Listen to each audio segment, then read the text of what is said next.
Welcome to Cars Yeah, show number 311. Follow your dream, but don't just dream it, be it. This is Cars Yeah, where you'll enjoy interviews with inspiring automotive enthusiasts. Mark Green is here to provide you with a fuel injection of automotive inspiration. So get in, sit down, buckle up, and get ready for a wild ride here on Cars Yeah.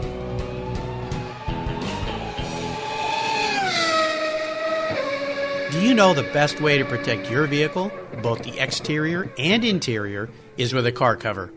I've been using Covercraft car covers since 1975. It's a fast, easy, and inexpensive way to keep your vehicle looking new. 2015 marks Covercraft's 50th anniversary.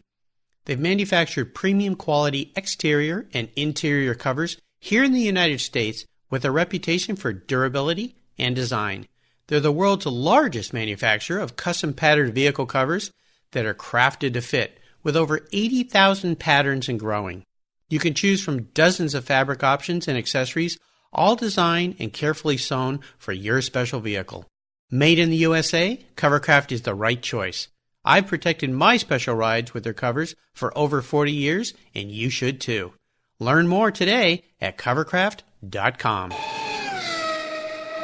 Hello, automotive enthusiasts. I'm revved up and so excited to introduce today's very special guest, Mark Stehrenberger. Mark, are you buckled up and ready for a fun ride? Yes, I am. All right, great to have you here. Swiss-born Mark Stehrenberger is a car designer who lives alternatively in Ventura, California, and Montreux, Switzerland. His conceptual car illustrations have been featured in magazines and books worldwide, and his graphic and fine artwork hangs in numerous private and corporate galleries. He's also established as an international reputation for cutting-edge car design for car makers and aftermarket car products, including sports equipment, shoes, luxury wristwatches, and fashion accessories, as well as some medical devices. Mark's been teaching car design at the prestigious Art Center College of Design in Pasadena and at the Art Center in Europe in Vevey, Switzerland. And he's a judge at numerous concours events in the United States and in Europe. And guess what? In January, he was awarded the honorary title of Car Man of the Year in Switzerland. Very cool. Mark, I've told our listeners a little bit about your incredible career. Would you take a moment and share a little bit more about your career and, of course, your passion for automobiles?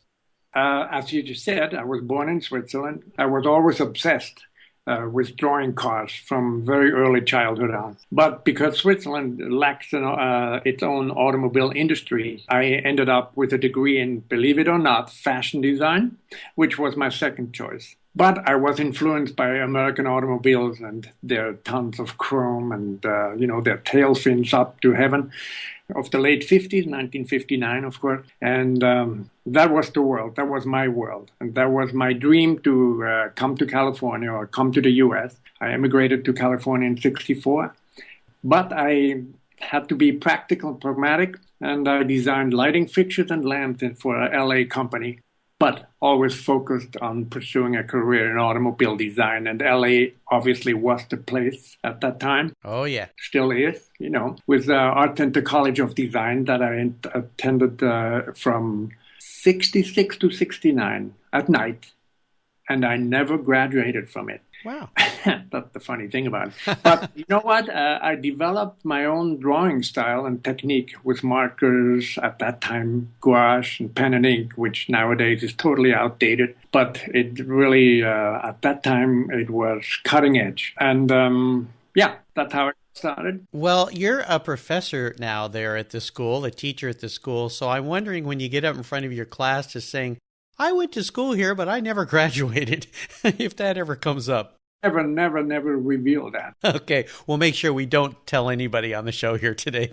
No, it is very well known. I'm having some fun with you, but I think that's really interesting, the fact that you emigrated here. I've had many guests on the show from Art Center College of Design. It's a wonderful school there in Pasadena, has graduated many, many famous people in the automotive industry, of course, and it's great. But I love the fact that you got involved in so many different things from the design aspect, but you kept coming back to cars. So we're going to talk a little bit more about that as we move along. But I always like to start this journey by asking my guests for a success quote. It's a mantra or a saying that's been instrumental in forming your life and It's a great way to get the inspirational tires turning here on Cars Yeah. So, Mark, take the wheel.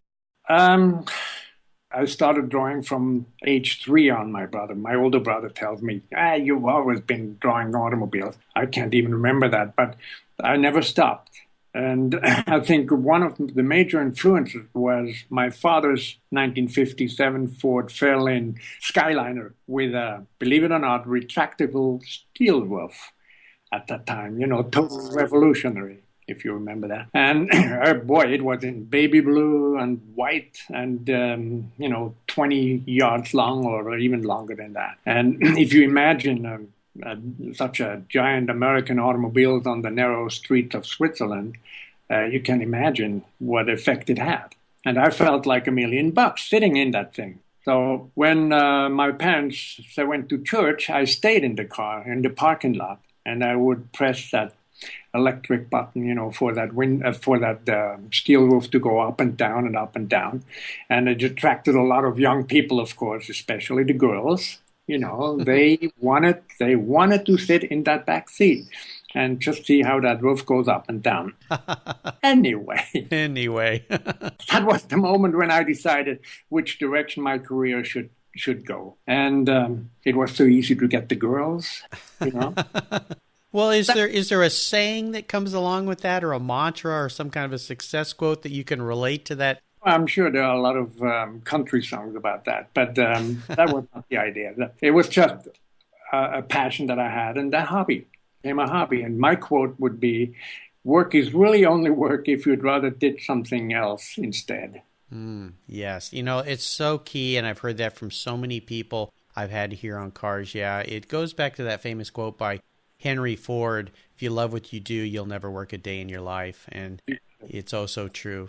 Yeah. I think you may have answered this next question. I always ask people if there was one pivotal moment in their life when they knew they were a car guy. Was that the time when you were in that car with your dad, or is there a little time a little later in your life when you really realized this is the path of the journey I'm going to take?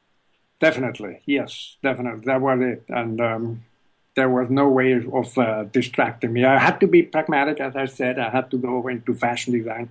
But cars, really, the gasoline is in my veins. Yeah, I love it. Yeah, I think I've got some of that in my veins too, with a little motor oil mixed in with that. It's really interesting to me that your dad had a car like that in Switzerland. It had to be so rare, so that added to the fun, I imagine. It was, but he swore for American automobiles because they were the only ones that could pull trailers. And he was in the building industry, and he needed a car that could pull trailers. And of course, he always overloaded the trailers, but an American car, that was the thing, the V6 or V8 at the time. Well, Mark, what I'd love to do now is look at some of the roads you've driven down and crawl under the hood and ask you to share with us a huge challenge or a great failure that you faced along the way in your career. We all face these things, but the most important part of this has to do with how did you overcome that situation and what did you learn from it? I always consider myself to be the luckiest guy in the universe. And I had a talent. People told me, oh my God, you have a talent. And I also seem to have known how to use it. I loved my work, still do it to this day.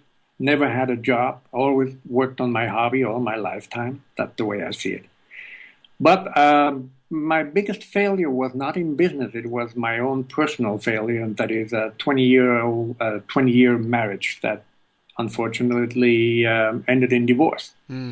But it produced 4 wonderful children, 3 of which graduated from Art Center College also.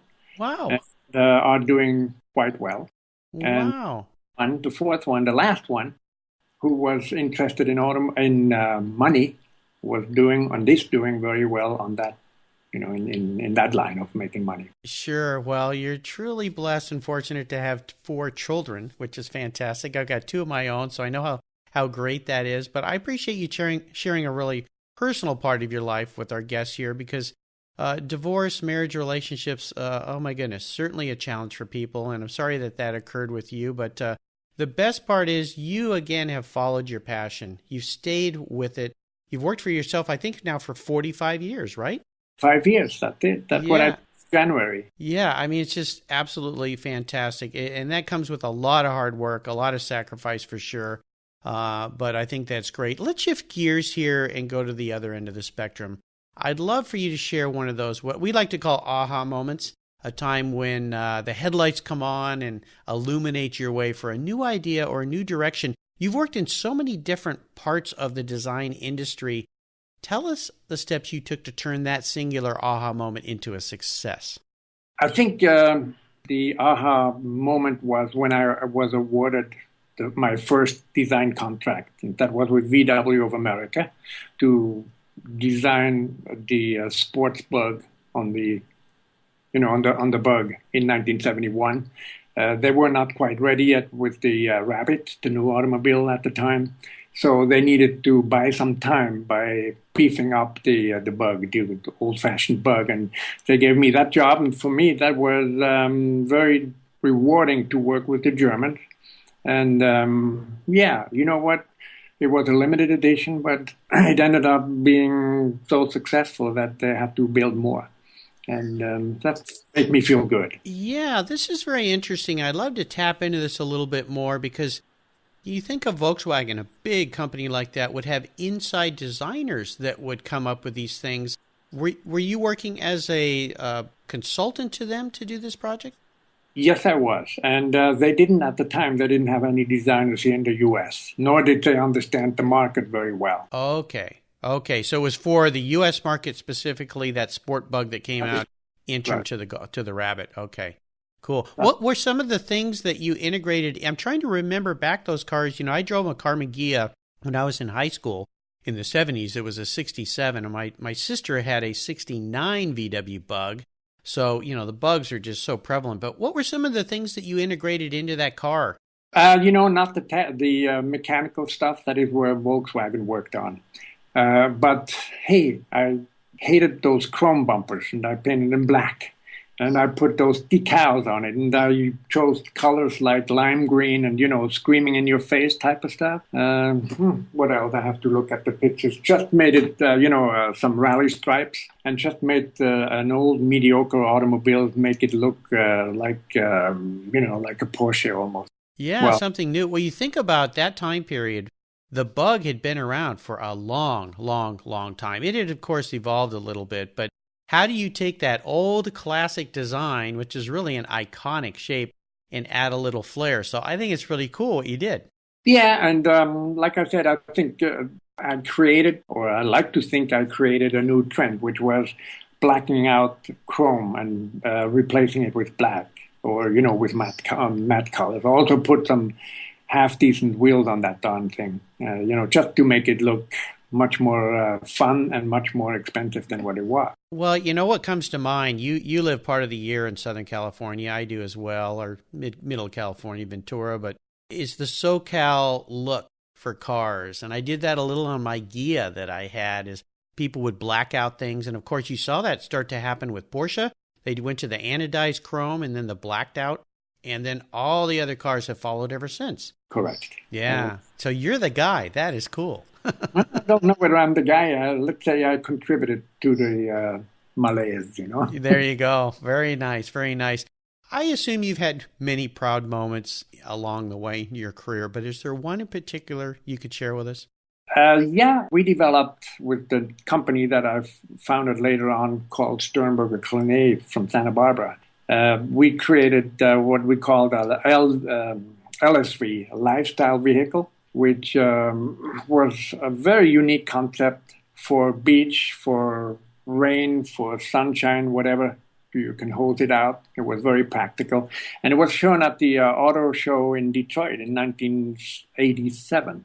And that for me was a very, very proud moment. Also, I would say as a teacher at the Art Center, the impact I made on future designers, that made me feel very, very good. I'm still very much in contact with them. Some of them are design chiefs nowadays in Germany, all over the world. And I feel very proud when I get a letter or I get an email, whatever, telling me, Mark, you son of a gun, you were not the greatest teacher, but you made a major impact on me. And I feel very, very good about that. Oh, yes. We've all had teachers, professors in our lives that we still remember no matter how far we go. And it's usually the ones that were the tough ones, the ones that pushed us a little bit or a lot, that had the biggest impact. We maybe didn't like it at the time, but we realized the importance of it. So that's really great. Fantastic. The LSV, very interesting. I've got to go back and do a little research on that and see what that car was all about.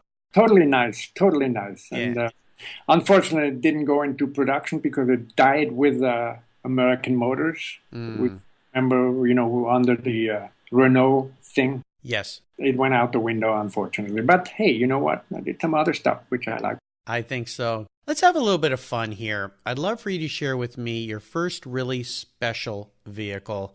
The first one that really had an impact on you that you owned and had fun with, and maybe share a memory that you have with that vehicle. Believe it or not, that was a Pontiac Grand Prix Coupe in 1965. Ooh. It midnight blue with fender skirts and tons of chrome front and rear, dragging everything behind it. I didn't have the Continental kit. They didn't have that. But it was just the most beautiful automobile in the world. I got married in 1968, and we took off. Both my wife and I, we took off from work, and we went on the honeymoon for 3.5, or almost 4 months. Wow, that's quite a honeymoon. Yep, all in that car. And we went up to Vancouver, BC, drove the Canadian #1 all the way to the East Coast, went to Quebec City, went down to Washington, New York, and so on. And I put in almost 25,000 miles on that darn thing. Wow, very cool. And we came back to Hollywood. That's where I lived at the time. And I came back with $25 in my pocket. No job, nothing. And my wife, she went as a waitress and brought home some money, immediately. And I started working on my own. And that's when I started what's called Design 70. That was my first studio. God, we had we had all these memories where, for like I said, almost 4 months, a honeymoon. Yeah. Wow, fantastic. Well, obviously that time in the back of that Fairlane with your dad's car came to fruition when you came here and you had that big American car and you drove around in it. So that's pretty darn cool. I love that. Great. Thanks for sharing another great personal story. Is there a car that you've owned and sold that you really wish you could have back in your garage? Yeah, and I don't know whether you're familiar with the Fiat Multipla 2000. I know what the car is, yeah. And I see your expression on your face. Yeah. Because, this is the ugliest automobile in the universe. You know that. It's kind of a bread box. God, but, it looks so ugly. It's you almost feel like an ugly baby. You feel pity for it.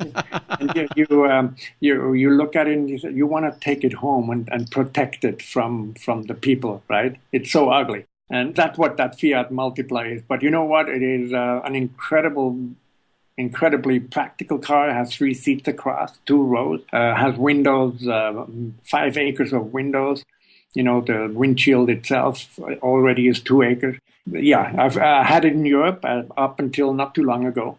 I finally decided I have to get rid of it. But that was the car it was a turbo diesel. I drove all over Europe with that darn thing for years and years and years when I was in Europe. And I regret having to do that, but I have to do it. Yeah. What year was yours?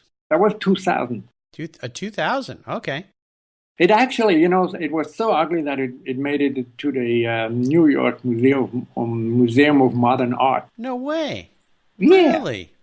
Oh my gosh. Amazing. You can look it up. But, and then I was impressed by the interior, which if you're familiar with it, it looked like some pods from outer space, like bubbles on your dashboard. And every morning when I got into that car, I was counting them and see if maybe overnight there was one more mutation for an additional pod, straight out of Alien, the movie. Yeah. That's really interesting. I kind of find it interesting that got into the Museum of Modern Art. I visited New York City with my son when he was quite young, and we went to the Museum of Modern Art, and they had a Sestalia in there, I believe it was, and a motorcycle. It wasn't a car day. It was just a part of their regular exhibit. But I'm trying to imagine that car being in there. That's very interesting. Very cool. Mine was the racing version with big windows, with big wheels and 19-inch wheels and lowered in front and putting the rear and up in the sky, like. Well, you've got to send me a picture of that. I want to see a picture of that. Happy to. Send me an email. Very cool. Now, how about a vehicle that you purchased in your life and shortly thereafter you said, what was I thinking? There were too many of those. Well, pick one that's really crazy, okay? Ford Falcon. How about that? The Falcon. Now, the Falcon was the predecessor to the Mustang, right? Yeah, but it was such a mediocre automobile at the time. And mine was white, like appliance white. Yeah. And I just decided, you know what? Okay, I didn't have a lot of money then, so that had to do. And it worked. So I bought some contact paper and put over the roof, which later on became like the vinyl roof, but mine was crazy. It was, the hippie time. And so it had flowers on it, on the contact paper. You know what? You were ahead of your time because they're wrapping cars all the time now. Of course, the material's way better now, but you were way ahead of your time, my friend. The only thing is I could never sell the darn thing. I had to trade it in because nobody wanted it. Nobody wanted it. Oh, yeah, the mighty Ford Falcon. Well, okay. Well, that's a good choice. Is there a project that you're working on right now that really has you excited and fired up? At this moment, yes, I have a couple of projects. One of them is getting unique car show on TV. I did that in Europe. I moderated. I wrote the script. I moderated. I put everything together. I'd like to do that over here as well. And I do have two people that are interested in it. Whether it will come off, I don't know. But it is a show that is unlike Top Gear and all that stuff. It's a different type of show, but it is automobile related.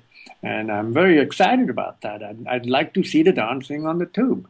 Well, it sounds really exciting. Is there a little bit more you can tell us at this point about what it's going to be like, or is it still in the making?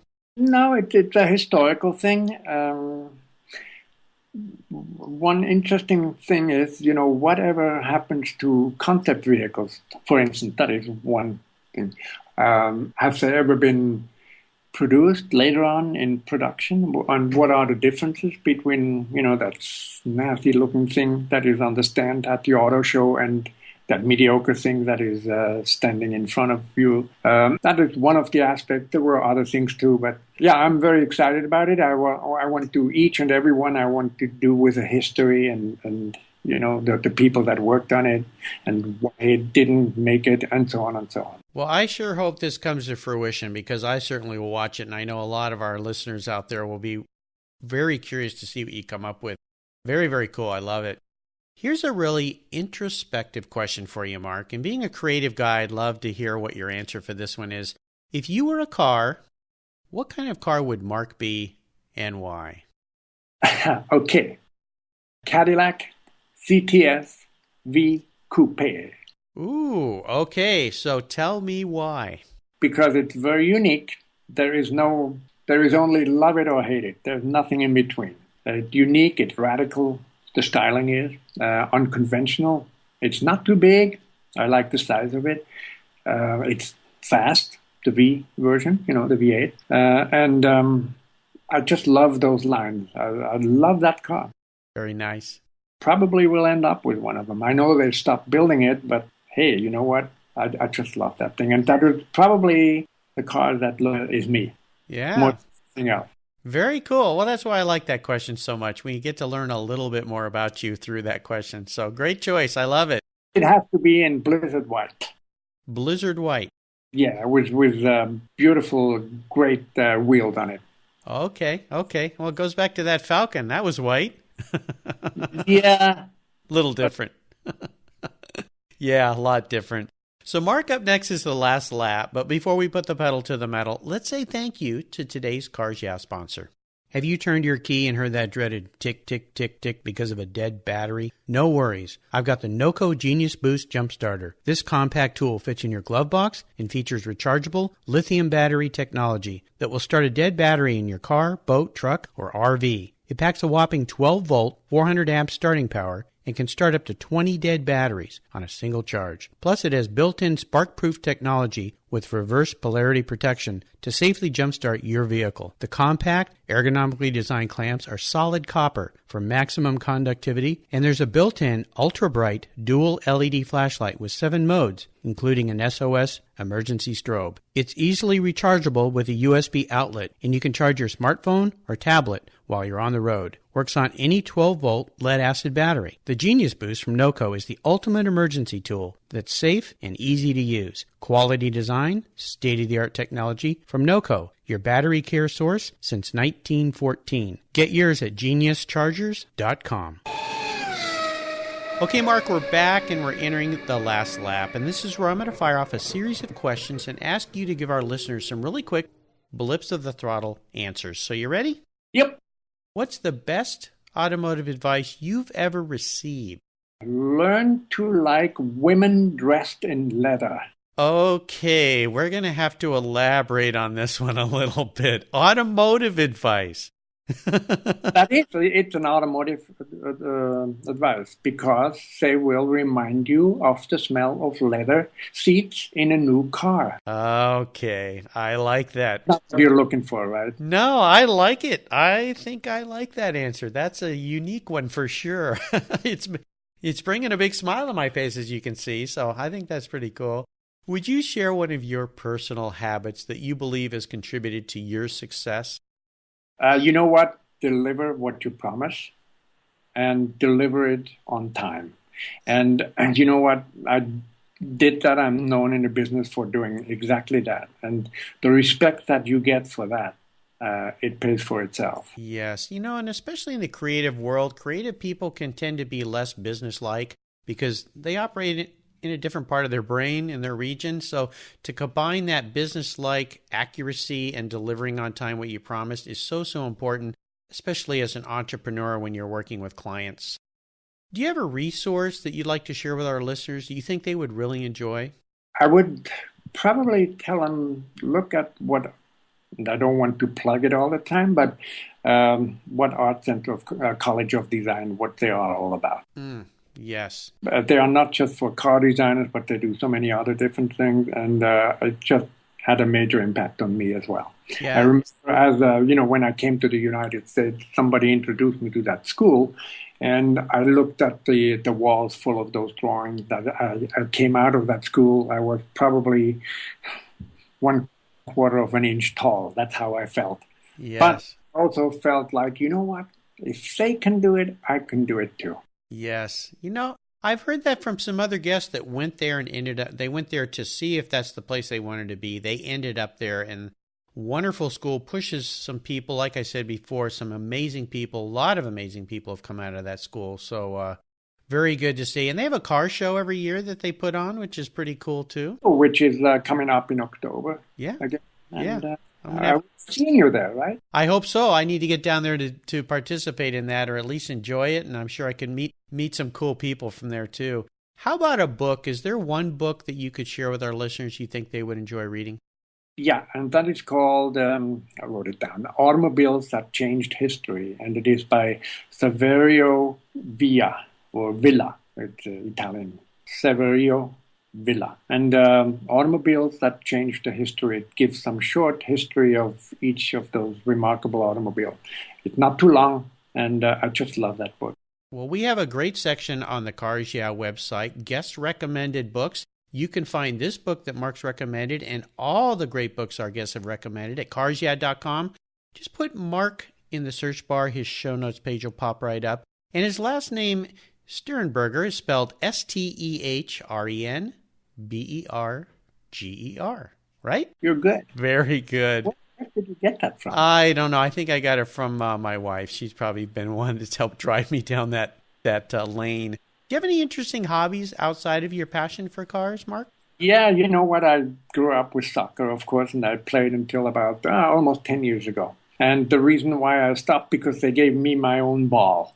And they told me, hey, why don't you play on the side of the field just by yourself? I felt so privileged. No, but, age creeps up on you. But I'm a very avid tennis player, and I play 2 or 3 times a week, and then some tournaments. And hey, I'm 72, but I'm still up there, and I give hell to everybody. Well, I can tell our listeners, we're doing this via Skype. I'm sitting here looking at Mark, and 72, I'm shocked. There's no way you're 72. You are one fit guy. 82, right? Yeah, 82 at least, maybe 90, something in that. No, you are one fit guy. You know, that's another secret to life. Stay physically active. So important. All right, Mark, we're up to the last question. The checkered flag, this can be a real doozy for a car guy. If you could only have one collector car in your garage, but don't worry about the cost, because today I'm footing the bill, what would that one vehicle be and why? You know what? It would be, believe it or not, a Citroën SM. Oh, wow. Okay. Well, why the Citroën SM? Why? Because the same thing again. It's a very unique automobile. The styling is very unique. It is as fresh today as it was in 1975. It's a classic, and I just love it in Blizzard White. Okay, Blizzard White. Of course, you like white. On Blizzard White. Blizzard White. Well, the Citroën is a pretty special car. One of my very first guests here was a friend of mine, Kenji Yoshino, who works just north of here near Seattle, and he sells Citroën parts. And he's the one who introduced me to Citroën. He's a big Citroën fan. He's born and raised in Japan. I don't know where that all came from, but he took me for some of my first rides in Citroën cars. They are truly unique and special, and they were cutting edge from a design aspect. I understand why your passion for them is there, so very cool. Mark, you have taken me on a great ride today. I've really enjoyed your stories, and I want to thank you for sharing your journey with the Cars Yeah listeners. Could you give us one parting piece of guidance before you drive off into the sunset in that Citroën SM? Yeah, I would say follow your dream, but don't just dream it, be it. And the second one is follow your dream, except the one where you're shopping in a grocery store naked. Yeah. If you want to, you can edit that out. But. Yeah, no, I like that one. That's pretty darn fun. Yeah, please don't do that. We can do without that. But very fun. You are one great guy. I've really enjoyed our talk today. I want to thank you for taking us on a wonderful journey. What's the best way for our listeners to learn more about you? You know what? I've got a website. Obviously, let's see, where is it? www.Stehrenberger Design. It is right now under being renovated right now, but you can also go on YouTube and put in my name, Stehrenberger, and you find a whole bunch of videos for car design, for other design. Yeah, YouTube would be the deal. Very cool. Well, listeners, you can find all the links to things Mark has shared with us today, again, at carsyeah.com. You can find his website, and by the time this show airs, perhaps your site will be a little bit further down to be upgraded, but go back and visit it. I think you'll enjoy it. There's some great things to see there. Mark, I want to thank you again for being so generous. It's so much fun to talk to you today. It's really been great. And for sharing your experiences with our listeners. Until we talk again, I'll see you down the road. Thank you very much for having me. You're welcome. Okay. Thank you so much for joining us on today's ride here at Cars Yeah. Drive on over to carsyeah.com to find show notes and inspiring automotive fun. Download your free copy of Filler Up, a fun book filled with gorgeous photographs of fuel filler fun, including quotes from more inspiring automotive enthusiasts. Download your copy today, and we'll see you next time on Cars Yeah.